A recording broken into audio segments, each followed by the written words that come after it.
অতীতের কিছু ভয়াবহ স্মৃতি। সে আর কিছু বলতে পারে না। এদিকে ধৃতিকে চুপ দেখে মালিনী পাটোয়ারি বলেন, এই মেয়ে কিছু বলছো না কেন? নামটা কি পছন্দ হয়নি? ধৃতি তার ভাবনা থেকে বেরিয়ে সামান্য হেসে বলে, পছন্দ হবে না কেন? খুব পছন্দ হয়েছে। আপনি আমায় ফুল বলেই ডাকিয়েন। মালিনী পাটোয়ারি স্বস্তির নিঃশ্বাস ফেলে বলেন, বেশ, তোমাকে তাহলে আজ থেকে ফুল বলেই ডাকবো। তা একটা প্রশ্ন করব তোমায়। জি করুন। তোমার সাথে আমার ছেলের দেখা হলো কিভাবে? ধৃতি মালিনী পাটোয়ারির সাথে কথা বলেই বুঝতে পেরেছেন ইনি বেশ মাটির মানুষ। মনে কোনো প্যাচগোছ নেই, তাই তো নির্দ্বিধায় পড়ল।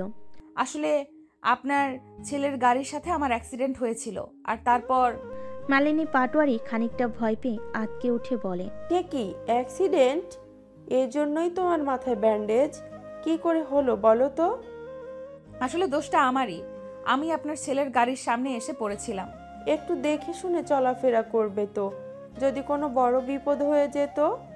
তো যাই হোক, আরশাদ হঠাৎ তোমায় এখানে কেন নিয়ে এলো? তোমার বাড়ির লোককে খবর দাওনি? দিদির এবার মনে পড়েছে তার জ্ঞান ফেরার পরবর্তী মুহূর্তটা, যখন আরশাদ তার সাথে দেখা করতে এসেছিল। তাকে বিশাল বড় ধমক দিয়েছিল এভাবে তার গাড়ির সামনে চলে আসার জন্য। ধৃতি সব গালমন্দ চুপচাপ হজম করেছি, কারণ দোষ তারই ছিল। এরপর যখন আরশাদ তার পরিবার সম্পর্কে জানতে চেয়েছিল, তখন ধৃতি উত্তর দিয়েছিল তার পরিবার বলতে কেউ নেই, সে এই দুনিয়ায় একদম একা। তখনই আরশাদ কিছু না বলে কেবিন থেকে বেরিয়ে গিয়েছিল। এরপর ধৃতির রিলিজের টাইম আসতেই আরশাদ ধৃতিকে কিছু বলার সুযোগ না দিয়েই এক প্রকার জোরপূর্বক নিজের সাথে করে নিয়ে আসে এবং বলে, যতক্ষণ পর্যন্ত না তুমি সম্পূর্ণভাবে সুস্থ হচ্ছ ততক্ষণ তোমাকে আমার জিম্মাতেই থাকতে হবে। আফটার অল এখন তুমি আমার রেসপন্সিবিলিটি। দুর্ঘটনা হোক আর যাই হোক, আমার মধ্যেই তোমার ক্ষতি হয়েছে। এসব কথাই ভাবছিল ধৃতি। এমন সময় মালিনী বেগম বলেন, এই তো এসে গেছি স্টোর রুমে। এই যে দেখতে পারছো কালো দরজাটা, ওইটা স্টোর রুম। কিন্তু এটা তো অনেক দিন থেকে ময়লার স্তূপ জমে আছে। তুমি এখানে কিভাবে থাকবে? ধৃতি কিছু বলতে যাবে, তার আগে সেখানে চলে আসলো পাটোয়ারি বাড়ির হেল্পিং হ্যান্ড কুলসুম। কুলসুমকে দেখে মালিনী পাটোয়ারি অবাক স্বরে বললেন, রে, তুই এখানে কি করছিস? কুলসুম পান চিবোতে চিবোতে বলল, ছোট সাহেবই তো আমাকে এখানে পাঠালেন, কইলেন ঘর ছাড়ু দিতে, তবেই তো আইলাম। আচ্ছা যা, তুই ঘরটা ঝাড়ু দে। ভালোই তো, এই অসুস্থ শরীর নিয়ে তো ফুল কিছু করতেও পারতো না। নিজের জন্য সবার এমন চিন্তা দেখে অবাক হয় ধৃতি। বিশেষ করে আরশাদ পাটোয়ারি নামক লোকটার এত উদারতা তার মনে কেন জানি অনুভূতি তৈরি করছে। আজকালকার যুগে কে এমন আগন্তুকের জন্য এমন করে? ধৃতি স্টোর রুমে প্রবেশ করে দীর্ঘ শ্বাস ফেল। তার জীবনে এক নতুন দিগন্তের সূচনা ঘটল এখানে। সে মনে করল আরহাম শান্ত নামক নরপিশাচটার সাথে বাজে তিক্ত স্মৃতি, এবং অন্যদিকে আরশাদ নামক রাগী তবে উদার মানুষটার সাথে দেখা হবার পরের ঘটনা। এসব ঘটনা কি তার জীবনের বড় কোনো পরিবর্তনের ইঙ্গিত দিচ্ছে? এই প্রশ্নে নিজেকে করে কোনো উত্তর পায় না সে। এর মধ্যে মালিনী পাটোয়ারি ধৃতির উদ্দেশ্যে বলে, তোমার কি খিদে পেয়েছে ফুল? কিছু কি খাবে তুমি? ধৃতি হালকা হেসে বলে, না আন্টি, আমি কিছু খাবো না। মালিনী পাটোয়ারি মুখটা বেজার করে বলেন, সে কি কথা? কাল রাত থেকে তো মনে হয় না খেয়ে আছো। মুখটাও তো কেমন শুকিয়ে গেছে, আবার বলছো কিছু খাবে না? ধৃতি কি উত্তর দিবে ভেবে পায় না। মালিনী পাটোয়ারি বলেন, কোনো চিন্তা করো না, তুমি এখানেই থাকো। আমি দেখি ফ্রিজে যদি কোনো খাবার পাই তো গরম করে নিয়ে আসছি। বলে মালিনী বেগম প্রস্থান করেন। অতঃপর রান্নাঘরে এসে ফ্রিজে গতকালের কিছু খাবার দেখতে পান এবং সেটাই গরম করে নেন। খাবারগুলো নিয়ে দিদির কক্ষের দিকে এগিয়ে গিয়ে হঠাৎ আশরাফ পাটোয়ারির মুখোমুখি হন। নিজের স্বামীকে বেশ খানিকটা ভয় পান মালিনী পাটোয়ারি। তাই তো আশরাফ পাটোয়ারিকে দেখে তার হাত পা কাঁপতে শুরু করে। আশরাফ পাটোয়ারি বলেন, এই খাবার কার জন্য নিয়ে যাচ্ছ? ফুলের জন্য। ফুল? আরশাদ যেই মেয়েটাকে নিয়ে এসেছে। যত সব ঢং, কোথাকার কোন মেয়ে তুলে এনেছে তোমার ছেলে, এখন তাকে নিয়ে তোমার এসব আদিক্ষেতা শুরু হয়েছে। এই বাড়িতে কি একটা বাইরের মেয়েও যার সম্মান পাচ্ছে, আর আমরাও নিজেরাও ছেলেও। বলতে গিয়ে থেমে যান আশরাফ পাটোয়ারি। বুঝতে পারেন ভুল সময়ে মুখ দিয়ে ভুল কথা বেরিয়ে গেছে। মালিনী পাটোয়ারি বুঝতে পারেন তার স্বামী ঠিক কি বলতে চেয়েছে। তার বুক হাহাকার করে ওঠে। সারাটা জীবন তো স্বামীর ভালোবাসা পায়নি, এর শেষ বয়সে স্বামীর সান্নিধ্য পেয়েছে, তাও সম্পূর্ণরূপে নয়। তার স্বামী আজও তার অন্য স্ত্রী এবং তার সন্তানকেই তার এবং আশরাদের থেকেও বেশি গুরুত্ব দেয়। যদিও এতে মালিনী পাটোয়ারির এখন আর তেমন কিছু যায় আসে না, কিন্তু মনের মাঝে এক লুকানো ব্যথা থেকেই যায়। মালিনী পাটোয়ারি আর কোনো কথা না বলে সামনের দিকে এগিয়ে যেতে থাকেন। এদিকে আশরাফ পাটোয়ারি বিড়বিড় করে বলেন, যতদিন আম্মা বেঁচে আছেন ততদিন আমি হয়তো নিজের ছেলেকে এই বাড়ি আসতে পারবো না, কিন্তু একদিন না একদিন আমি ওকে বাড়িতে নিয়ে আসবই, এটাই আমার প্রতিজ্ঞা।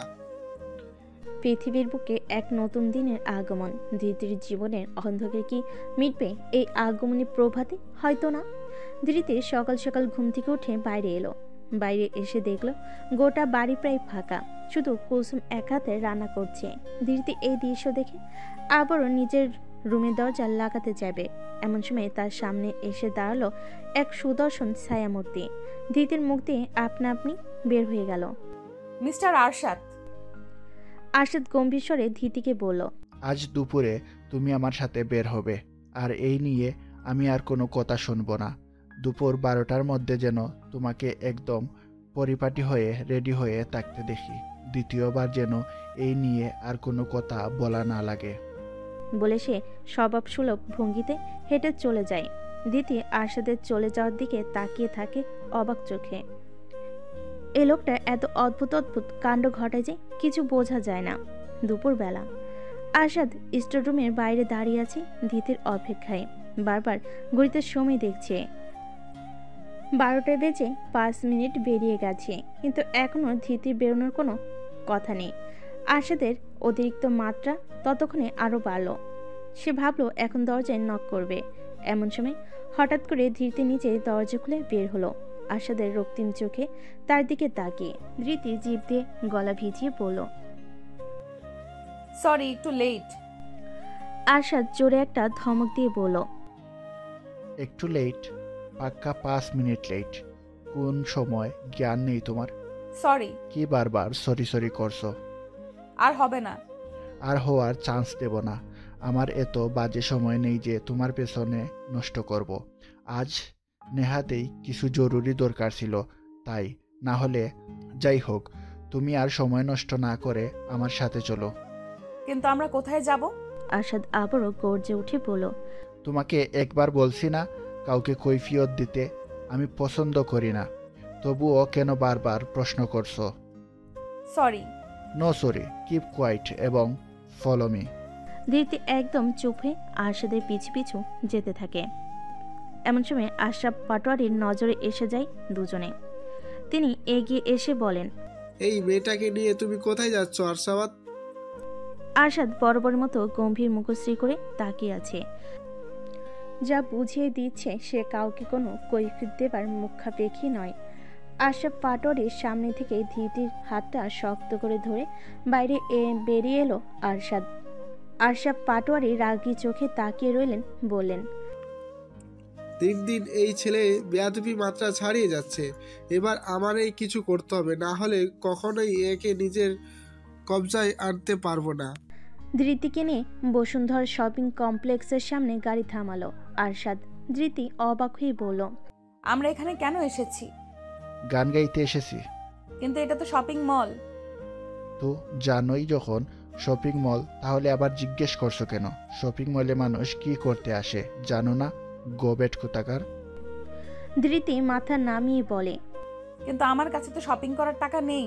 আরশাদ এবার হাত মুষ্টিবদ্ধ করে নিজের রাগটা নিয়ন্ত্রণের চেষ্টা চালিয়ে যায়। অতঃপর ধৃতির উদ্দেশ্যে বলে, তুমি চুপচাপ আমার সাথে চলো। যদি আর একটা কথা তোমার মুখ থেকে শুনি তো এখানেই ফেলে রেখে চলে যাব। ধৃতি ভয়ে আবারও চুপ হয়ে যায়। আশাদ ধৃতিকে শপিং মলে নিয়ে গিয়ে তার পছন্দ মতো ড্রেস চয়েস করতে বলে। ধৃতি চুপচাপ নিজের পছন্দ মতো কয়েকটা ড্রেস কিনে নেয়। অতঃপর আশাদ সেসব ড্রেসের বিল মিটিয়ে দিয়ে ধৃতিকে নিয়ে একটা রেস্টুরেন্টে ঢোকে। অতঃপর ধৃতির উদ্দেশ্যে বলে, কি খাবে তুমি? আপনি যা অর্ডার দেবেন। আরশাদ একটা দীর্ঘশ্বাস ফেলে নিজের পছন্দ মতো কিছু ওয়েস্টার্ন কাজিনস অর্ডার দেয়।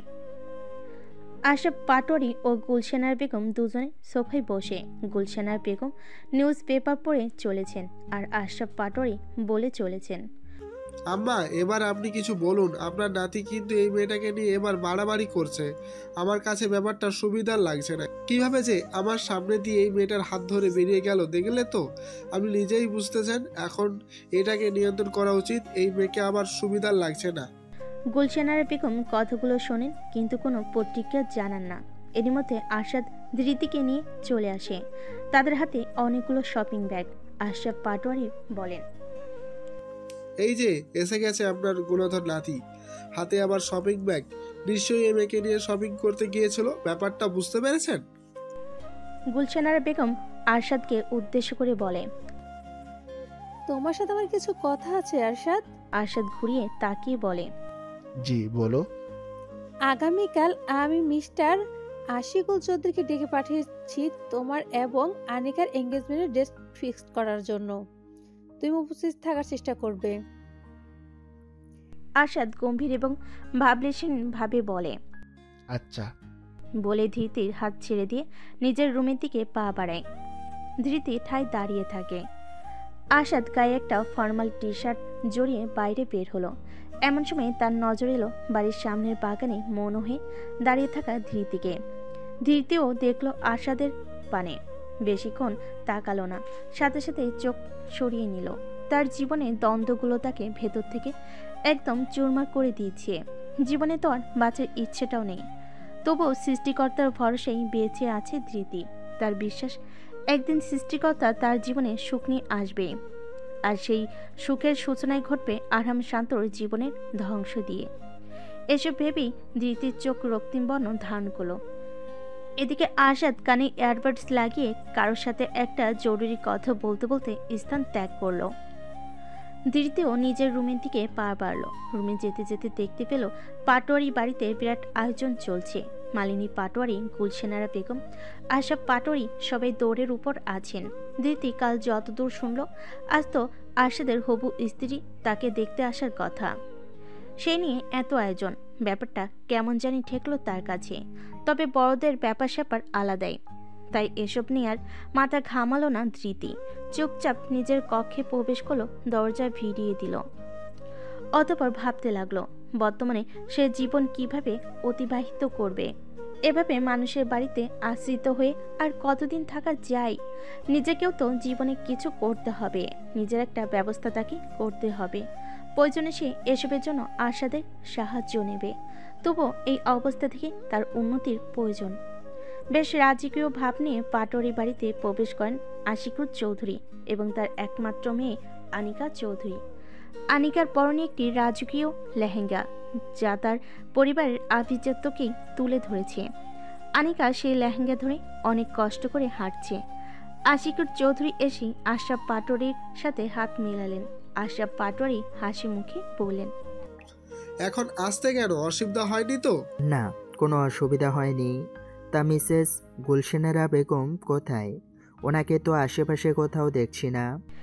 এমন সময় গুলশানার বেগম লাঠিতে ভর দিয়ে ধীরে ধীরে এসে বললেন, আমাকে স্মরণ করেছিলে, আমি এসে গেছি। আনিকা তো গুলশানা বেগমকে দেখা মাত্রই জড়িয়ে ধরে বলে, তুমি কেমন আছো গ্র্যানি? কতদিন পর তোমায় দেখলাম। আমি ভালো আছি। আনিকা দিদি ভাই, তুমি কেমন আছো? আমিও ভালো আছি। আচ্ছা, আমার কেমন লাগছে? হার্ষদের পছন্দ হবে তো? হবে না মানে? আসো তো, আজ তোমার থেকে চোখ কি ফেরাতে পারবে না। আশিকুর চৌধুরী বলেন, আমি তো চেয়েছিলাম আমার একমাত্র মেয়ের এঙ্গেজমেন্ট অনেক ধুমধাম করে করতে, কিন্তু আপনারা বললেন যে একটু তাড়াহুড়া করে করতে, তাই সেরকম অ্যারেঞ্জমেন্ট করা সম্ভব হলো না। তার উপর বাংলাদেশে আমাদের বাড়িটা অনেক দিন থেকে খালি পড়ে আছে, তাই নতুন করে সেখানে ডেকোরেশন করা সম্ভব না। তাই এখানেই এঙ্গেজমেন্টটা করলাম। আপনারা তো জানেনই আমি আর আমার প্রিন্সেস দুজনেই এখন আমেরিকায় থাকি। বিয়ের পর তো আরশাদও আমেরিকাতেই থাকবে বেশিরভাগ সময়। আফটার অল আমার সব বিজনেস তো ওই সামলাবে। আশরাফ পাটোয়ারি চোখ চকচক করে ওঠে। তিনি মনে মনে বলেন, এটাই তো চেয়েছিলাম আমি। আরশাদ আপনার কোম্পানির দায়িত্ব নিয়ে ব্যস্ত হয়ে পড়বে, আর এদিকে আমি সেই সুযোগ আমার ছেলেকে পটাইয়া বিজনেস লিমিটেড আর তারপর এই বাড়ির প্রবেশ করব। একটা অন্যরকম হাসি দেন। এদিকে গুলশানা বেগম একটা অন্যরকম হাসি দিয়ে বলে, এসব নিয়ে পরে কথা বলা যাবে। আনিকা মা, তুমি এসো আমার সাথে। আরশাদ একটু পরে চলে আসবে, এরপর এঙ্গেজমেন্টের মূল অনুষ্ঠান শুরু হবে। আনিকা গুলশানার বেগমের কথা মতো তার সাথেই যায়। আনিকাকে আজ অনেক খুশি লাগছে। আশিকুর চৌধুরী আশরাফ পাটোয়ারির উদ্দেশ্যে বলেন, জানেনই তো আমার এই মেয়েটাই সব। সেই 10 বছর আগে আমার স্ত্রীর সাথে আমার ডিভোর্স হয়ে যায়। তারপর থেকে ওকে নিয়েই আমার জীবন। ওর মুখে এই হাসিটা দেখার জন্য আমি সব করতে পারি। এজন্যই তো আপনার ছেলে আশিকুরের সাথে ওর বিয়ে ঠিক করলাম, কারণ আমার মেয়ের ওকে পছন্দ। না হলে হাতের কাছে আরও কত ভালো অপশন ছিল। আমেরিকার কত ধন্যাঢ্য বিলিয়নিয়ার বিজনেসম্যানরাও তো ওকে বিয়ে করার জন্য এক পায়ে খাড়া ছিল। আশরাফ পাটোয়ারি বলেন, এটা তো আমি জানি না। আপনার চৌধুরী এন্টারপ্রাইজের কাছে তো আমার কিছু না, তবুও যে আপনার সাথে আত্মীয়তা করার সুযোগ হয়েছে আমাদের কাছে এটাই অনেক। এর মধ্যে বাড়িতে আগমন ঘটে আরশাদের। আরশাদ এসেই বাড়িতে এত আনুষ্ঠানিকতা দেখে অবাক হয়ে যায়। আবার অনেক গেস্টও তো উপস্থিত, কিন্তু সে তো জানতো আজ এমনি আনিকা আর তার বাবা আসবে এঙ্গেজমেন্টের ডেট ফিক্সড করতে। তাহলে এত আয়োজন কেন? এই প্রশ্ন আরশাদের মাথার মাঝেই ঘুরতে থাকে, কিন্তু সে উত্তর খুঁজে পায় না। কোন সময় তার মা মালিনী পাটোয়ারিকে দেখতে পেয়ে সে বলে, মা, এখানে কিসের আয়োজন চলছে? আবার তোর এঙ্গেজমেন্টের। আমার এঙ্গেজমেন্ট মানে? কিন্তু এটা তো কথা ছিল না দাদি। এখানে অনেক গেস্ট এসেছে দাদু ভাই, তাই আশা করি কোনো সিক্রেট করবে না। বোঝার চেষ্টা করো, এই এঙ্গেজমেন্টটা হওয়া আমাদের কোম্পানির জন্য গুরুত্বপূর্ণ। তাছাড়া আজ না হয় এটা তো কাল হওয়ারই কথা ছিল, তাই আজ হলে বা কি সমস্যা? আরশাদ আর কিছু বলতে যাবে, এমন সময় আনিকা এসে তার হাত টেনে ধরে। চলো আমরা কাপল ডান্স করি বলে আরশাদকে স্টেজের মধ্যে নিয়ে গিয়ে বলে, ডিজে মিউজিক প্লিজ। গানের তালে তালে আনিকা একাই নেচে যায়। এদিকে আরশাদের দৃষ্টি কিছুটা দূরে জড়সড় হয়ে দাঁড়ানো ধৃতির দিকে। সে ভাবলেশীনভাবে পুরো অনুষ্ঠান পর্যবেক্ষণ করছে। আরশাদ চেয়েছিল ধৃতির পানে এক। এদিকে ধৃতির দৃষ্টি পাটোয়ারি বাড়ির আড়ম্বরপূর্ণ আলোকসজ্জায়। আশরাফ পাটোয়ারি আরশাদের উদ্দেশ্যে বলেন, আনিকা কত সুন্দর নাচছে, তুমি ওর সঙ্গে দাও। আরশাদ ধৃতির থেকে চোখ ফিরে গম্ভীর স্বরে বলল, আমি ডান্স করতে ইন্টারেস্ট নই। আনিকা এতে কিছুটা অপমানিত বোধ করলো, কিন্তু কোনো কড়া প্রতিক্রিয়া দেখালো না। গুলশানার বেগম পরিস্থিতি স্বাভাবিক করার জন্য বললেন, এসব নাচ গান পরেও করা যাবে। আমার দাদুভাই কত ঝড় ঝাড়ির সামনে এলো, ওকে একটু সময় দাও তোমরা। তো যাই হোক, আপাতত আমরা এঙ্গেজমেন্ট মূল অনুষ্ঠানকে তো শুরু করি, তারপর না হয় অন্য কিছু ভাবা যাবে। আশিকুর চৌধুরী গুলশানারা বেগমের সাথে সহমত প্রকাশ করে বললেন, একদম ঠিক বলেছেন আপনি। এখন আপাতত এঙ্গেজমেন্টটা সেরে রাখা যাক, তারপর বাকি অনুষ্ঠানের জন্য তো সারাটা দিন পড়ে আছে। গুলশানার বেগম আরশাদের কাছে এসে তার কানে ফিসফিস করে বলে, আশা করি তুমি কোনো সিক্রেট করবে না দাদু ভাই। আর তুমিও জানো আমাদের বিজনেসে এগিয়ে নিয়ে যাওয়ার জন্য এই বিয়েটা হওয়াটা ঠিক কতটা দরকার। তুমি একজন খাঁটি বিজনেসম্যান, তাই আশা করি তোমার সিদ্ধান্ত আমি হতাশ হব না। সবার নজর তোমাদের এই এঙ্গেজমেন্ট ঘিরে, তাই আমি সব দিক বিবেচনা করে সঠিক সিদ্ধান্ত নেই। এই নাও, তোমার হাতে এই রিংটা ধরিয়ে দিয়ে গেল। এরপর বাকিটা তোমার উপর। আমি জানি তোমার উপর জোর করে কিছু চাপাতে চাইলে তুমি সেটা মানতে চাইবে না, তবে এখানে ব্যাপারটা সম্পূর্ণ আলাদা। তুমি বিবেক দিয়ে চিন্তা করে ঠিক সিদ্ধান্ত নিয়ে নেবে। বলে তিনি দূরে সরে আসেন। আরশাদ তখনও গম্ভীর মুখে সেখানে দাঁড়িয়ে আছে, এক চুলও নড়ছে না। গুলশানা বেগম এবার খানিকটা ভয় পেয়ে গেলেন। তাহলে কি তার পরিকল্পনা সফল হবে না? কিন্তু তাহলে যে সেটা তার এবং পাটোয়ারি এন্টারপ্রাইজের জন্য ভালো কিছু বই আনবে না। আরশাদকে দেখে মনে হচ্ছিল না সে সিদ্ধান্তহীনতায় ভুগছে, বরং তাকে দেখে মনে হচ্ছিল সে যেন সিদ্ধান্ত নিয়েছে মনে মনে, যে সিদ্ধান্তেই অটল আছে। কিন্তু সিদ্ধান্তটা ঠিক কি, এটাই এখন সব থেকে বড় প্রশ্ন। আরশাদ চোয়াল শক্ত করে সামনের দিকে এগোতে থাকে। তার ভাবভঙ্গি দেখে গুলশানারা বেগম ভয় পেয়ে যান। তাহলে কি তার পরিকল্পনা ব্যর্থ হলো? আরশাদ কি তাহলে এবার তার স্বভাব সুলভভাবেই ইচ্ছার বিরুদ্ধে হওয়া এই এঙ্গেজমেন্টটা ভেঙে ফেলবে? তার বেশ ভয় জাগলো মনে, ঘাম ছুটতে লাগলো বেলাগামহীন ভাবে। তবে তাকে অবাক করে দিয়ে আরশাদ আনিকার সামনে গেল। অতঃপর আনিকাকে ইশারা করলো হাত বাড়িয়ে দেওয়ার জন্য। আনিকা যেন এই মুহূর্তের জন্যই অপেক্ষা করছিল, খুশি মনে নিজের হাত বাড়িয়ে দিল আরশাদের দিকে। আরশাদ আর কোনো দিকে না তাকিয়ে আংটি পরিয়ে দিল আনিকার হাতে। আনিকা ভীষণ খুশি হলো এতে করে, তার চোখ চকচক করে উঠল। অতঃপর আনিকাও একটি রিং বের করে পরিয়ে দিল আরশাদকে। ব্যাস, এখানে সমাপ্ত ঘটে গেল তাদের আংটি বদল অনুষ্ঠানের। আংটি বদল মিটে যেতে আরশাদ আর এক মুহূর্ত দাঁড়ালো না সেই স্থানে। গটগট পায়ে হেঁটে রওনা দিল তার কক্ষের দিকে। আরশাদকে এভাবে শীতল আচরণ করতে দেখে যদিও বা গুলশানার বেগম খুব একটা খুশি হলেন না, তবে এঙ্গেজমেন্টটা যে ঠিকভাবে সম্পূর্ণ হলো এইটাই তিনি স্বস্তি খুঁজে পেলেন। হাঁপ ছেড়ে বলেন, যাই হোক, এঙ্গেজমেন্ট তো ঠিকঠাক হলো, বাকিটা আমি ম্যানেজ করছি। এই ভাবনা থেকেই তিনি সম্মুখপানে এসে বললেন, আসলে আর দাদু ভাই অনেক বেশি টায়ার্ড তো, তাই ভাবে চলে গেল। আপনারা কি কিছু মনে করবেন না? উপস্থিত কেউই যদিও বা বিষয়টাকে স্বাভাবিকভাবে নেয়নি, তবু এটা নিয়ে খুব বেশি চাপান উত্তর হলো না। সবাই যে যার মতো বিজনেস সংক্রান্ত আলাপে মগ্ন হলেন। এদিকে নিজের হাতের অনিমকে আঙ্গুলে শোভা পাই আংটিটার দিকে তাকিয়ে রহস্যময় হাসি দিয়ে বলল, অবশেষে আমার উদ্দেশ্য পূরণের পথে। এরই মধ্যে মালিনী পাটোয়ারির নজর যায় ধৃতির দিকে। তিনি ধৃতির কাছে গিয়ে বলেন, ফুল, তুমি এখানে? ওহ, ভালো কথা। তুমি তো মনে হয় সকাল থেকে কিছু খাওনি। উফ, এই অনুষ্ঠানের ব্যবস্থাপনায় তো সকাল থেকে এত ব্যস্ত ছিলাম যে তোমার খোঁজও নিতে পারিনি। চলো, তোমার খাবার ব্যবস্থা করে দিচ্ছি। ধৃতি বলে, আমাকে নিয়ে এত ব্যস্ত হতে হবে না আন্টি, আমি খেয়ে নেব। এদিকে আনিকা চারিদিকে দেখছিল। হঠাৎ করে তার নজর যায় ধৃতির দিকে। সম্পূর্ণ অপরিচিত একটি মেয়েকে দেখে আনিকা এগিয়ে এসে বলে, এই মেয়েটাকে? মালিনী পাটোয়ারি বলতে চান। ও তো ফুল। কিন্তু মালিনী পাটোয়ারি নিজের কথা সম্পূর্ণ করতে পারলেন না। তার পূর্বে গুলশানারা বেগম এগিয়ে এসে বলেন, আরে, ও তো আমাদের বাড়ির নতুন কাজের মেয়ে। তুমি হঠাৎ ওর খোঁজ নিচ্ছ কেন আনিকা? তুমি এদিকে এসো, আর তোমার জীবন তো স্পেশাল একটা দিন, এনজয় করো। এভাবে কাজের লোক ট্যাগা এলাকার ধৃতির খানিকটা বিব্রত বোধ হয়। ধৃতি গভীর চিন্তায় মগ্ন নয়। ছোটবেলা থেকেই তো বেশ সচ্ছল জীবনযাপনই করেছে সে। তার বাবার কাপড়ের দোকান ছিল। বাবার মৃত্যুর পর ধৃতির ভাই সে কাপড়ের দোকানের ব্যবসার হাল ধরে অনন্য উচ্চতায় নিয়ে যায়, যার ফলে কখনো আর্থিকভাবে তাদের খারাপ অবস্থায় পড়তে হয়নি। কিন্তু আজ কিনা তাকে এভাবে অন্য একজনের বাড়িতে এসে কাজের লোকের তকমা সইতে হচ্ছে। ভাবনে ইতি টানল ধৃতি। নিজের উপরেই তার হাসি পেল। কাজের লোক না হলেও তো সে এখানে আশ্রিতাও নিশ্চয়ই কোনো সম্মানজনক অবস্থা নয়।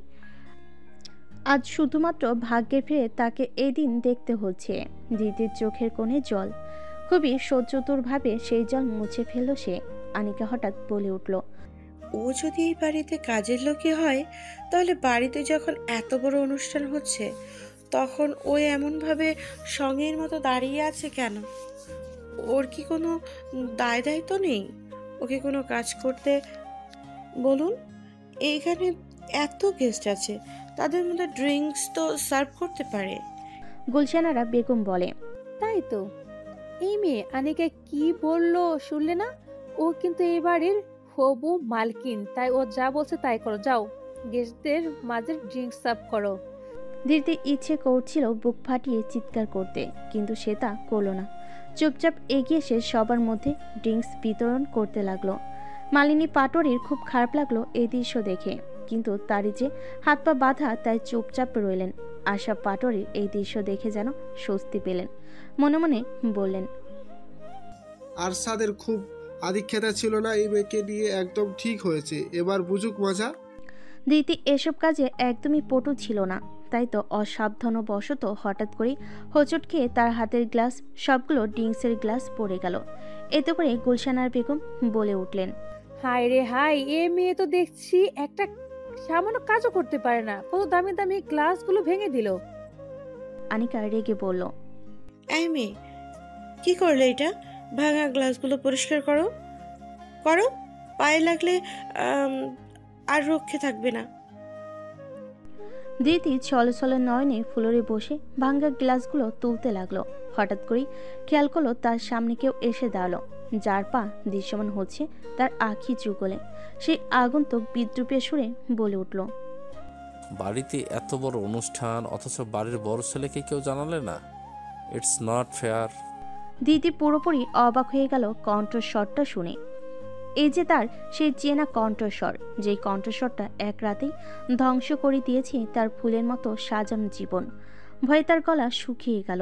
মনে নানান আশঙ্কা নিয়ে কাঁপা কাঁপা শরীর উপরের দিকে তাকাতেই বড় একটা ধাক্কা খেল। অস্পষ্ট স্বরে বলে উঠল, আরহাম শান্ত। ধৃতি যখন হতবাক ও ভীত চোখে আরহাম শান্ত দিকে তাকিয়েছিল, তখন আরহাম তার দিকে ফিরেও তাকাচ্ছিল না, বরং ধৃতিকে চেনে না এমন ভাব করে তাকে সম্পূর্ণ উপেক্ষা করে সামনে এগিয়ে গিয়ে সবার উদ্দেশ্যে বলে, বিনে দাওয়াতে চলে এলাম নিজের ছোট ভাইয়ের নতুন জীবনের সাক্ষী হতে। গুলশানার বেগম ক্ষেপে উঠে বলেন, তুমি কোন সাহসে এই বাড়িতে পা রেখেছো? আরশাব, তুমি যদি এসবের পেছনে থাকো তাহলে কিন্তু ভালো হবে না। কি ভেবেছোটা কি তুমি? এক্ষুনি বের করে দিতে বলো ওকে, না হলে কিন্তু আমি ছাড়বো না। আশরাফ মনে মনে বলে, একদিন আমার ছেলেকে ঠিকই এই বাড়িতে পূর্ণ অধিকার নিয়ে আসবে, আমি সেই দিন অপেক্ষায় আছি। কিন্তু আপাতত যদি পরিস্থিতি সামালতে হয় তাহলে আমার একটু কঠোর হইতে হবে। এই মনোভাব নিয়ে সে এগিয়ে এসে আরহামকে উদ্দেশ্য করে বেশ শান্তভাবে বলে, আরহাম, তুমি এখান থেকে চলে যাও, আমি চাই না আজকের দিন কোনো অশান্তি হোক। আরহাম নিজের বাবার অনুরোধকে পুরোপুরি উপেক্ষা করে বলে, আজ আমাকে কেউ এখান থেকে দূর করতে পারবে না। আমি যে উদ্দেশ্যে এখানে এসেছি তা পূরণ করেই ছাড়ব। বলে সে সামনে এগোয়। আশিকি চৌধুরী ও আনিকা দুজনেই অবাক চোখে তাকিয়ে। আরাম শান্ত সবার উদ্দেশ্যে বলে, আপনারা অনেকেই হয়তো আমাকে চেনেন না, আর না চেনাটাই স্বাভাবিক, কারণ আমার পরিচয় এতদিন কাউকে দেওয়া হয়নি। নিজের পিতৃ পরিচয় বংশ পরিচয় থাকতেও সমাজে এতগুলো দিন আমার সেই পরিচয় লুকিয়ে রাখা হয়েছে। কিন্তু আজ আমি আপনাদের সবাইকে আমার পরিচয় দেব, আর সব প্রমাণ সহ। তারপর আর কেউ আমার অস্তিত্ব অস্বীকার করতে পারবে না। গুলশানা বেগমের শরীরে ঘাম ছুটে যায়। এতদিন ধরে যে সত্যগুলো তিনি সমাজের চোখে লুকিয়ে রেখেছিলেন, নিজের বংশ আভিজাত্যের অহংকারে যে সত্য তিনি চাপা রেখে দিয়েছিলেন, আজ তা সবার সামনে আসার দ্বার প্রান্তে। আর যদি এমনটা হয় তাহলে এতদিন ধরে তার তিল তিল করে গড়ে তোলা সব সম্মান ধুলোয় মিশে যাবে। এটা তিনি কিছুতেই হতে দেবেন না। তাই তো আশরাফ পাটোয়ারিকে হুমকি দিয়ে বলেন, এই ছেলেকে থামাও বলছি, না হলে কিন্তু আমি শেষ করে ছাড়বো। আমার পরিবার সামান্য ও গৌরব উপর আঘাত আমি সহ্য করব না। আশরাফ পাটোয়ারি অসহায় হয়ে আরহাম শান্তর সামনে গিয়ে হাত জোর করে বলেন, আমি তোমাকে অনুরোধ করছি, প্লিজ থেমে যাও, এটা সঠিক সময় নয়। অন্যদিকে ঘরের এক কোণে দাঁড়িয়ে চোখের জল মুছছেন মালিনী পাটোয়ারি। বিবাহিত জীবনে সুখের দেখা তিনি এমনিও পাননি। এক ধনাঢ্য বনেদি পরিবারের মেয়ে হয়ে জন্ম নেওয়ায় শৈশব কৈশোর যতটা আনন্দের ছিল, তারুণ্য ও যৌবন ছিল ততটাই কষ্টের। যদিও তার সারাটা জীবন কেটেছে আভিজাত্য ও সচ্ছলতায়, কিন্তু টাকায় কি সব সুখ এনে দেয় যদি সম্পর্কগুলোই থাকে এলোমেলো। এদিকে অদম্য আরহাম শান্ত সবার সামনে বলতে শুরু করে, আমি আরহাম শান্ত, বিজনেস ওয়ার্ল্ডে এই নামেই পরিচিত আমি। তবে আমার অন্য একটা নাম আছে যেটা আমার পরিচয় বহন করে, আর সেই নামটা হলো আরহাম পাটোয়ারি শান্ত। নামটা শুনে হয়তো অনেকে অবাক হয়ে যাবেন, কিন্তু এটাই আমার আসল নাম। গুলশানার বেগম উত্তেজিত হয়ে বলেন, ওখানে থেমে যাও, সামনে আর একটা শব্দ বলবে না। কে শোনে কার কথা? আরাম শান্ত নিজের মতো করে বলতে থাকে। আমি এই পাটোয়ারি পরিবারের বড় ছেলে। অবিশ্বাস্য হলেও এটাই সত্য। তবে আমি মালিনী পাটোয়ারির সন্তান নই। আমার মা হলেন আশরাফ পাটোয়ারির প্রথম স্ত্রী নয়না পাটোয়ারি, যিনি ছিলেন এক মধ্যবিত্ত পরিবারের সাধারণ রমণী। বিশ্ববিদ্যালয়ে একসাথে পড়াশোনা করার সময় আমার মায়ের সাথে আশরাফ পাটোয়ারির সম্পর্ক গড়ে ওঠে। তারা একে অপরকে ভালোবাসেন এবং একসাথে সংসার করতে চান, কিন্তু ধন সম্পত্তি ও বংশমর্যাদার দম্ভে অন্ধ গুলশানারা বেগম কখনো এটা মানতে চাননি যে তার একমাত্র পুত্রের স্ত্রী একজন মধ্যবিত্ত পরিবারের মেয়ে হবেন। তাই তিনি তাদের সম্পর্কের ক্ষেত্রে বাধা হয়ে দাঁড়ান। আমার নানু, নানা এবং মাকে হুমকি ধামকি দিতে থাকেন, কিন্তু নিজের ছেলেকে নিয়ন্ত্রণের কোনো চেষ্টা করেননি এই মহিলা।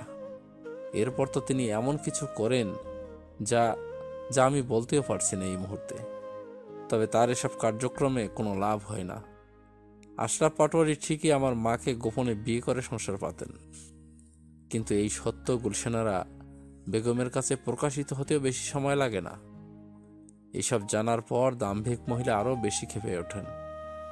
তিনি আশরাফ পাটোয়ারিকে ডেকে হুমকি ধমকি দেন যে তিনি যদি আমার মাকে ত্যাগ না করেন তাহলে ভালো হবে না।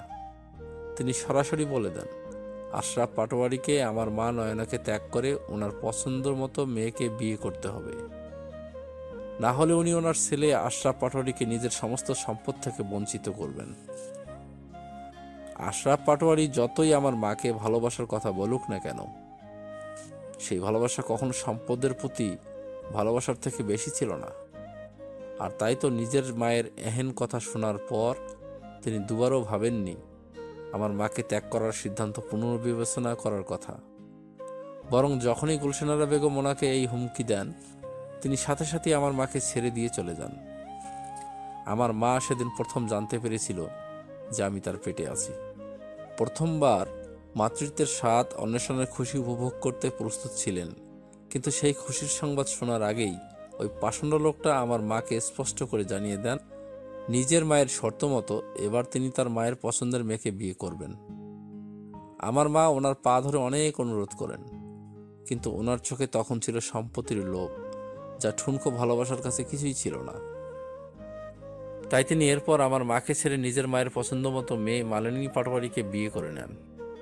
যদিও খাতায় কলমে আমার মায়ের সাথে ওনার ডিভোর্স হয়নি, কিন্তু উনি একটিবার আমার মায়ের খোঁজ নেননি।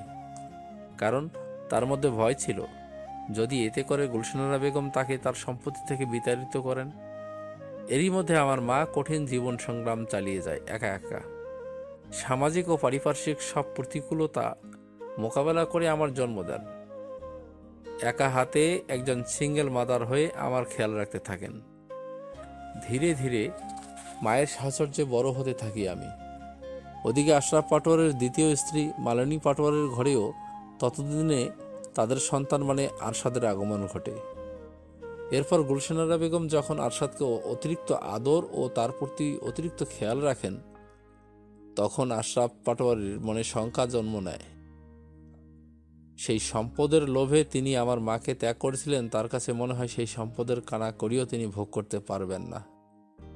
কারণ ততদিন পর্যন্ত পাটোয়ারি এন্টারপ্রাইজের দখল ছিল গুলশানারা বেগমের কাছে, এবং তার পরবর্তী অংশীদার হিসেবে তিনি বেছে নিয়েছিলেন আরশাদকে, যা আশরাফ পাটোয়ারির মনে শঙ্কা সৃষ্টি করে। এবং তিনি তখন এই দোটানা থেকে আবার আমার মায়ের সাথে যোগাযোগ করার সিদ্ধান্ত নেন। কিন্তু ততদিনে অনেক দেরি হয়ে গেছিল। আমার মা অতিরিক্ত হাড় ভাঙা খাটুনি ও পরিশ্রম সাথে অস্বাস্থ্যকর জীবনযাপনের কারণে ততদিনে টাইফয়েড রোগে আক্রান্ত হয়ে জীবনের শেষ দিনগুলো গুনছিল। বলতে বলতে আরহামের চোখে জল চলে আসে। এদিকে মালিনী পাটোয়ারিও চূড়ান্ত পর্যায়ের হতবাক। তাহলে কি তিনি এতদিন শুধুই নয়না নামক সেই রমণীকে ভুল বুঝে সবসময় তাকে অভিশাপ দিয়ে গেল? অথচ তার জীবনের কঠিন সময়গুলোর জন্য নয়নাকেই দোষ দিল। আজ সে বুঝতে পারছে পরোক্ষভাবে তিনি নয়নার জীবন কষ্ট করেছেন। আরহাম একটু থেমে সবাইকে পর্যবেক্ষণ করে অতঃপর দীর্ঘশ্বাস ফেলে আবারও বলে, আশরাফ পাটোয়ারি যেদিন আমার মায়ের খোঁজ নেওয়ার জন্য এসেছিলেন সেদিন বড্ড দেরি হয়ে গেছিল। কারণ আমার মা যখন টাইফয়েড রোগে আক্রান্ত হয়ে জীবনের কঠিন সময় পার করছিল, তখন ওনার খোঁজ কেউ নেননি। টাকার অভাবে আমার মায়ের ভালো চিকিৎসাও হয়নি। সেই সময় আমার বয়স ছিল মাত্র 5 বছর। আমি নিজের চোখের সামনে আমার মাকে তরপাতে মরতে দেখেছিলাম। আর যখন আমার মা নিজের শেষ নিঃশ্বাস ত্যাগ করেন এবং তার জানাজার ব্যবস্থা করা হচ্ছিল, তখনই আশরাফ পাটোয়ারি আসেন দয়া দেখাতে। আমার মায়ের মৃত্যুর খবর ওনাকে কতটা ব্যথিত করেছিল আমি বুঝতে পারিনি, কিন্তু উনি সেই মুহূর্তে আমার উপর পিতৃত্বের দাবি নিয়ে হাজির হন। আমার মামা মামিরাও আমার দায়িত্ব নিতে অনিচ্ছুক ছিল, তাই আমাকেও ওনার হাতে তুলে দেন। আমি মোটেও সেই সময় এক অচেনা মানুষ যে জন্মের পর থেকে আমার খোঁজ নেয়নি তার সাথে যেতে চাইনি, কিন্তু বাধ্য হয়ে আমাকে তার সাথেই যেতে হয়।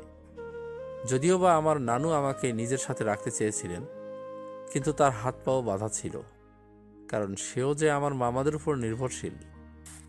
এরপর আশরাফ পাটোয়ারি আমাকে নিয়ে আমেরিকায় চলে যান। সেখানে গিয়ে উনি আরেকজন বিদেশিনী মহিলাকে বিয়ে করেন। আমার প্রতি ওনার যা দায়িত্ব কর্তব্য ছিল ততটুকু ঠিকভাবে পালন করেছেন ঠিকই, সেটা আমি অস্বীকার করব না, কিন্তু এর পেছনে যে ওনার নিজেরও কিছু স্বার্থ ছিল বা এখনও আছে তাও অস্বীকার করার মতো নয়। এভাবেই 18টা বছর উনি আমার সাথে এবং ওনার বিদেশিনী স্ত্রীর সাথে আমেরিকায় কাটিয়েছেন। এরপর একদিন ওনার স্ত্রীর সাথে ওনার ডিভোর্স হলো।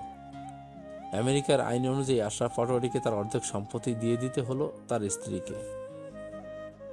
এমনিতেও ওনার ব্যবসা লসে চলছিল, তার উপর এভাবে অর্ধেক সম্পত্তি হারানোয় তিনি উদ্ভ্রান্তের মতো হয়ে গেলেন।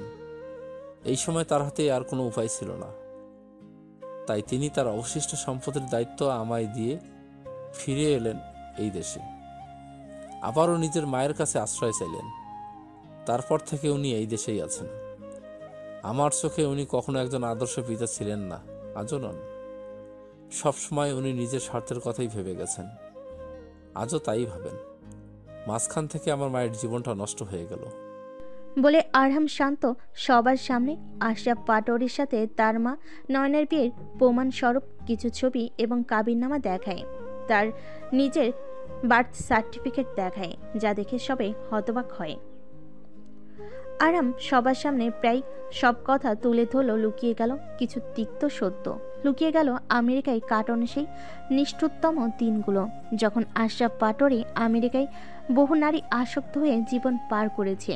আরামের উপরও ছোট থেকে কোনো খেয়াল রাখিনি, যার ফলস্বরূপ আমেরিকান বাস্তবতায় বড় হওয়া আরহাম কিশোর বয়স থেকে মদ জুয়া আর নারীর নেশায় মত্ত হয়ে যায়। তাকে সঠিক পথে ফেরানোর জন্য কেউ ছিল না।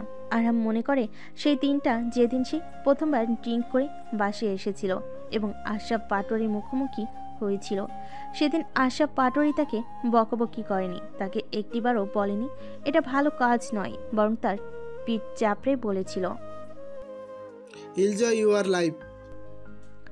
এমনকি আরহাম যখন নারীর সঙ্গে মিশে যাচ্ছিল সেই সময়ও আশরাফ পাটোয়ারি এসব জেনে চুপ ছিলেন। আরহামকে বলেছিলেন, তো তোমার এইসব করার বয়স, যা ইচ্ছে করো, যা যখন যার টাকা লাগবে আমায় বলবে, তারপর সে টাকা দিয়ে মদ খাবে, জুয়া খাবে, মেয়ে নিয়ে ঘুরবে, সবটাই তোমার ইচ্ছা অনুযায়ী।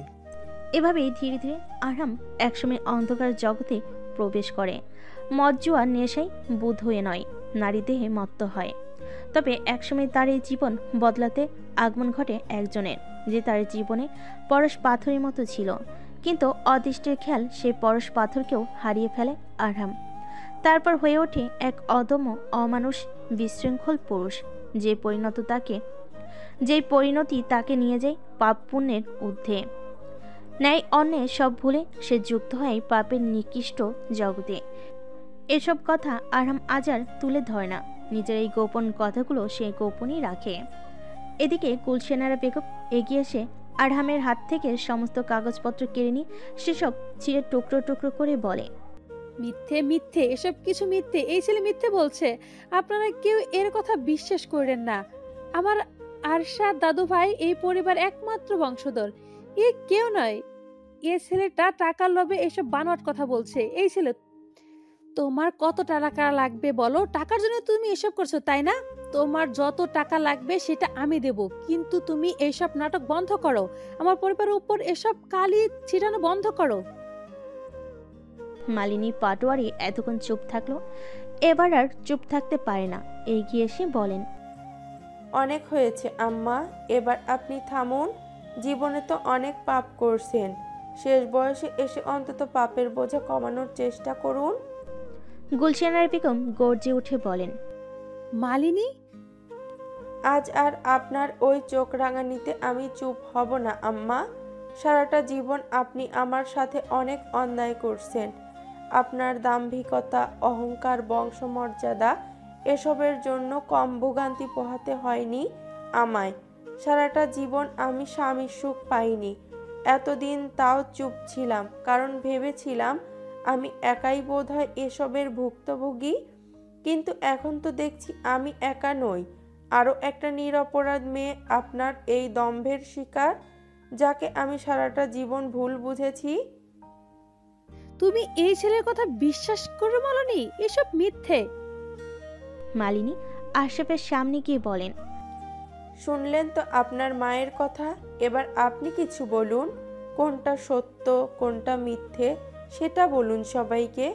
সারাটা জীবন তো আমার প্রতি, নয়নার প্রতি অনেক অন্যায় করলেন, এখন অন্তত নিজের সন্তানদের প্রতি সেই একই অন্যায় করবেন না? না হলে যে আপনার খাটিয়া বহন করার জন্য কাউকে পাবেন না। আজ অন্তত সবার সামনে নিজের সন্তানকে স্বীকৃতি দিন। আশরাফ পাটোয়ারি করুণ চোখে আরহামের দিকে তাকায়। আরহাম শক্ত মুখে তাকিয়েছিল তার পানে। চোখ ঘুরিয়ে গুলশানারা বেগমের দিকে তাকাতে তিনি দেখতে পেলেন গুলশানারা বেগম তাকে ইশারা করে বলছে সত্যটা গোপন রাখতে। কিন্তু আশরাফ পাটোয়ারি আজ তার মনের কথা শুনলেন। চোখ বন্ধ করে মুখে সাহস সঞ্চয় করে সবার উদ্দেশ্যে বলেন, আরহাম শান্ত, আমার এবং আমার প্রথম স্ত্রী নারায়ণ বোধ সন্তান। আশরাফ পাটোয়ারির এই একটা কথাতেই যেন নড়ে গেল পুরো পাটোয়ারি পরিবারের ভিত। গুলশানার বেগমের এতদিনের জমানো সম্মান ধুলোয় মিশে গেল। এদিকে এক কোণে দাঁড়িয়ে এসব দৃশ্যের নীরব সাক্ষী হলো ধৃতি। ওই স্পষ্ট স্বরে বলল, এই লোকটা তাহলে এই বাড়িরই ছেলে?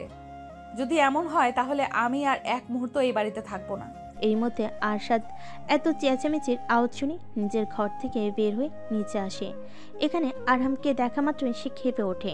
তেরে এসে আরহামের কলার ধরে বলে, তোর সাহস কি করে হলো এই বাড়িতে পা রাখার? আরহাম আরশাদের থেকে তার কলার ছাড়িয়ে নিয়ে বলে, আমার সাহসের কিছুই এখনো তুই দেখিসনি। যদি আমি আমার পরিপূর্ণ সাহস দেখাতে শুরু করি তাহলে এই পাটোয়ারি বাড়ি আর পাটোয়ারি এন্টারপ্রাইজ পুরোপুরি ধ্বংস হয়ে মাটির সাথে মিশে যাবে। গুলশানার বেগম চিৎকার করে বলেন, এই আপদটাকে ঘাড় ধাক্কা দিয়ে বাড়ি থেকে বের করে দাও দাদু ভাই। ও আমাদের বাড়ির মান মর্যাদা ধুলোয় মিশিয়ে দিয়েছে, ইচ্ছে করে ওকে। আরহাম শান্ত, বেশ অহম ভাব নিয়ে বলল, কাউকে আমায় এখান থেকে বের করে দিতে হবে না, আমি নিজেই এখান থেকে চলে যাচ্ছি। তবে একটা কথা মনে রাখবেন, আমার এই যাওয়া শেষ যাওয়া নয়। আমি আবারও এখানে ফিরব, নিজের পরিপূর্ণ অধিকারের সাথেই ফিরব।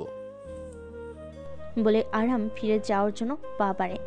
ধৃতির সাথে তার চোখাচোখি হয়। ধৃতি প্রবল ঘৃণার সাথে চোখ সরিয়ে নেয়।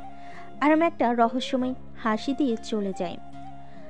ধৃতি আরহামের যাওয়ার পানে তাকাই ক্রোধিত চোখে।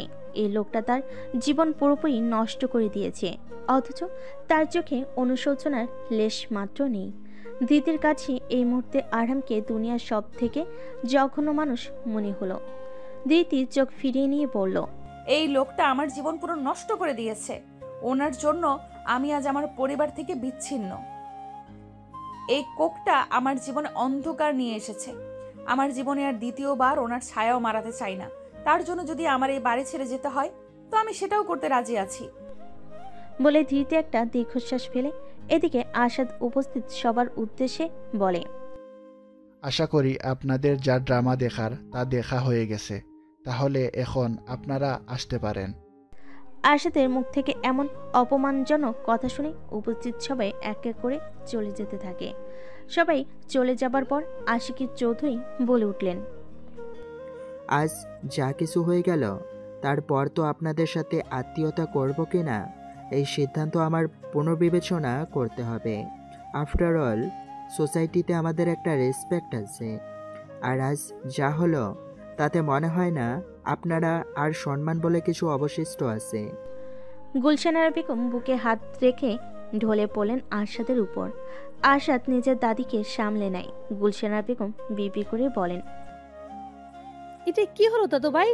আমার এত দিনের সব জমানো সম্মান, প্রতিপত্তি, মর্যাদা এক এক করে ধ্বংস করে দিলে ওই ছেলে। আমি এটা মেনে নিতে পারছি না। তুমি শান্ত হও দাদি, কিচ্ছু খারাপ হয়নি। এর মধ্যে আনিকা দৌড়ে এসে নিজের বাবার কথায় প্রতিবাদ করে বলে, বিয়ে যদি আমায় করতেই হয় তাহলে আমি আরশাদকেই করব, না হলে আর কাউকে নয়। আশিকুর চৌধুরী ক্রোধান্বিত স্বরে বললে, এত কিছুর পরেও তুমি এই কথা বলছো? হ্যাঁ বলছি, কারণ আমার কাছে এসব সো কল্ড সোশ্যাল রেসপেক্টের থেকে আমার ভালোবাসা অনেক বেশি গুরুত্বপূর্ণ। আশিকুর চৌধুরী আর কিছু বলতে পারে না, স্তিমিত স্বরে বলেন, দেখো, যা ভালো মনে করো। ছোটবেলা থেকে তোমার কোনো ইচ্ছে আমি অপূর্ণ রাখিনি, এবারও তার ব্যয় ঘটবে না। আশাদ হঠাৎ করে কর্তিত দৃষ্টিতে নিজের বাবা আশরাফ পাটোয়ারির দিকে তাকায়।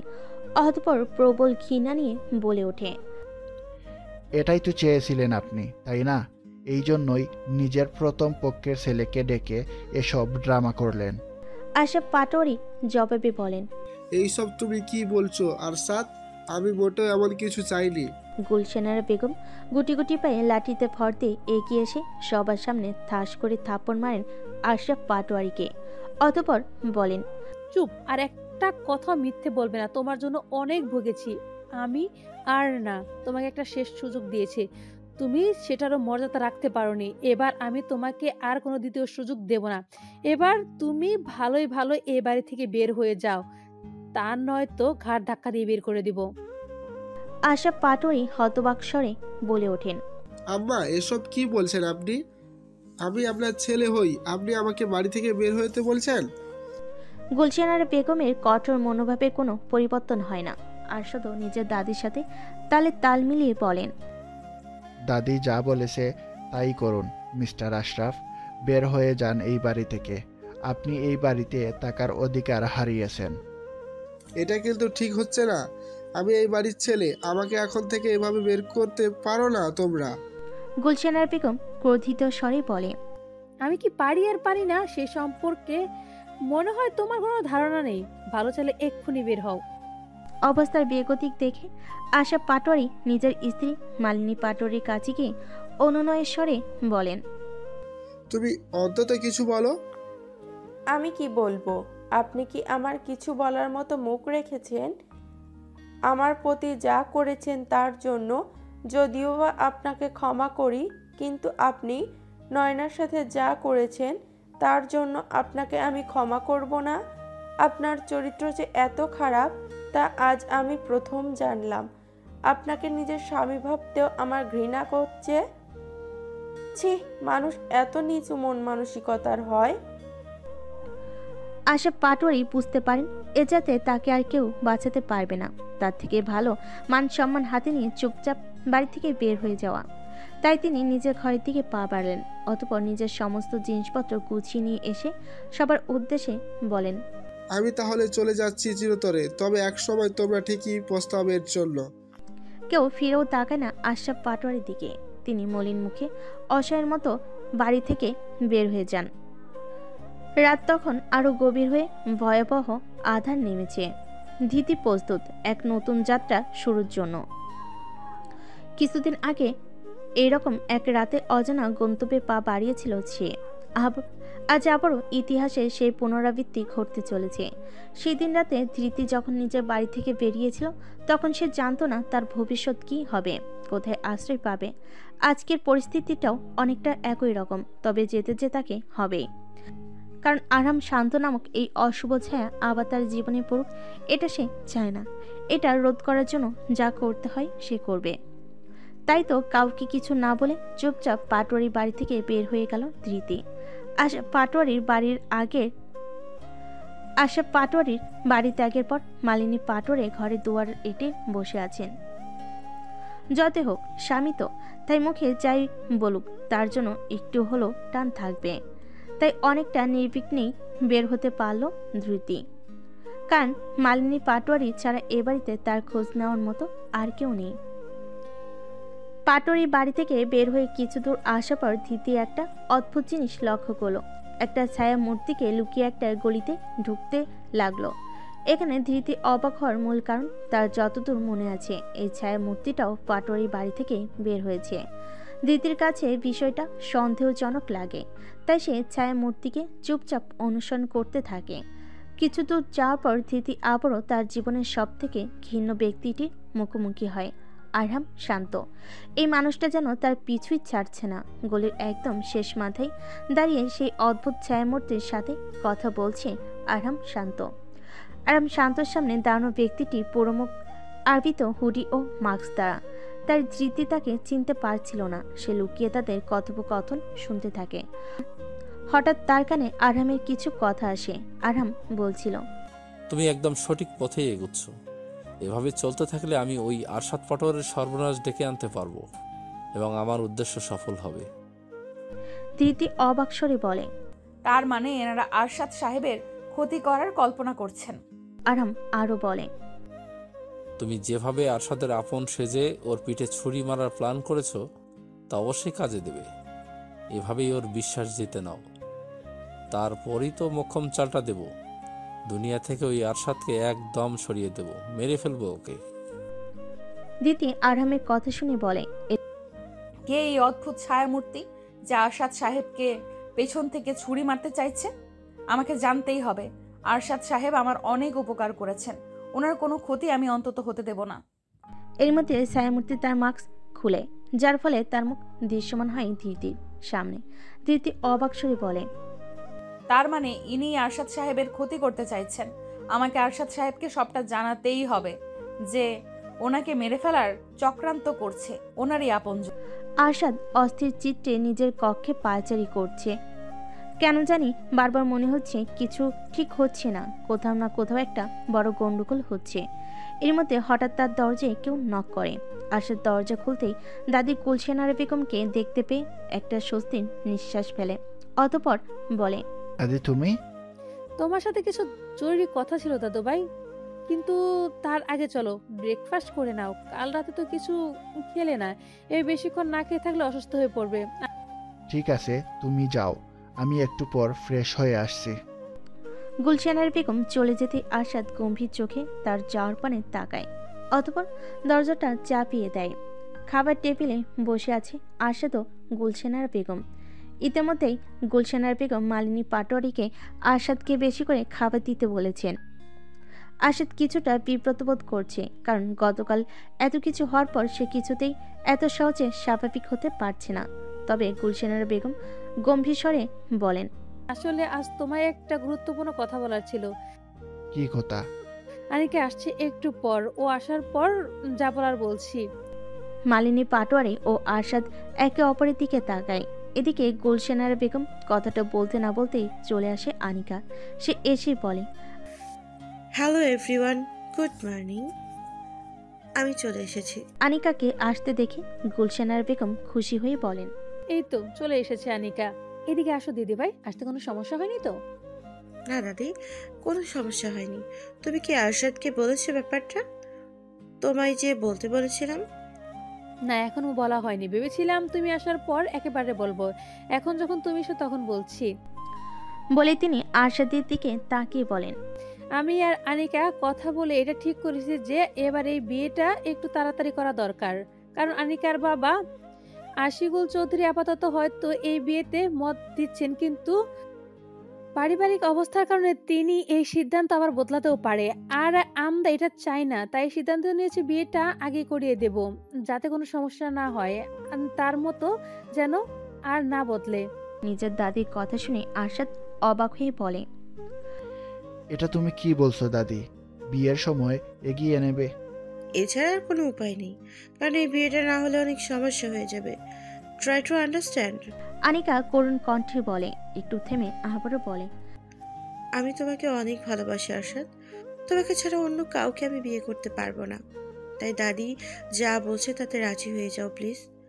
এতে করে আমাদের সবার ভালো হবে। দাদি সব ভেবেই কথাটা বলেছে, তুমি আর না করো না। মালিনী পাটোয়ারি বলেন, কিন্তু বিয়ের মতো এত বড় একটা অনুষ্ঠান জলদি কিভাবে করা সম্ভব? কত অ্যারেঞ্জমেন্ট করা প্রয়োজন এর জন্য? সেসব তো আমাদের করার টাইম লাগবে নাকি? মালিনী পাটোয়ারির এই কথার জবাবে গুলশানার বেগম বলেন, কিছু হয়ে গেল তারপরে তুমি কোন আক্কেলে ভাবো যে বিয়েতে বড় কোনো আয়োজন করা হবে? কোনো রকম নমনম করে বিয়েটা হলেই বাঁচি, তার জন্য এত অনুষ্ঠানের কি দরকারের প্রয়োজন? এহেন কথা শুনে মালিনী পাটোয়ারি চুপ হয়ে যান। আনিকা বলে, দাদি ঠিক বলেছে, তোমরা তোমাদের ঘনিষ্ঠ আত্মীয়দের ডাকবে, আমিও বাবাকে বলে দেব। শুধু যাদেরকে না বললেই নয় তাদেরকে ডাকতে। এভাবে তাড়াতাড়ি বিয়েটা অনুষ্ঠিত হওয়া যাবে। মালিনী পাটোয়ারি বলেন, যদি এমন হয় তো ঠিক আছে, কিন্তু আরশেদের কি মত? আরশাদ বলে, আমার এতে কোনো আপত্তি নেই। যা ভালো মনে হয় তোমরা তাই করো। আমি এই নিয়ে আর কিছু বলতে চাই না। বলে আরশাদ উঠে দাঁড়ায় এবং চলে যেতে নেয়। এমন সময় হঠাৎ করে হাঁপাতে হাঁপাতে উপস্থিত হয় ধৃতি। ধৃতিকে এভাবে আসতে দেখে মালিনী পাটোয়ারি বলেন, এ কি ফুল, তুমি কোথা থেকে এলে? আজ সকালে তো আমি তোমায় খুঁজতে তোমার রুমে দেখলাম তুমি নেই, ভেবেছিলাম বাহিরে কোথাও গেছো। ধৃতি ছুটতে ছুটতে আরশাদের সামনে এসে বলে,